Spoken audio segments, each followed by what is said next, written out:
முருகன் 2 கையில கொடுக்கிறவரோ 4 கையில கொடுக்கிறவரோ 6 கையில கொடுக்கிறவரோ கிடையாது. 12 கையில தரக்கூடியவர்.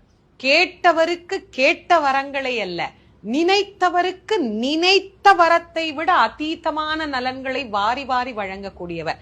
அவர் 12 கையில கொடுப்பார், வாங்குறதுக்கு நமக்கு தான் 2 கை பத்தாது. அப்பேற்பட்ட வள்ளலாக விளங்கக்கூடியவர் முருகப்பெருமான். எண்ணற்ற தெய்வங்கள் எத்தனை இருந்தாலும் எண்ணத்தில் ஆடவில்லையே முருகையா, எண்ணத்தில் ஆடவில்லையே. எண்ணற்ற தெய்வங்கள் எத்தனை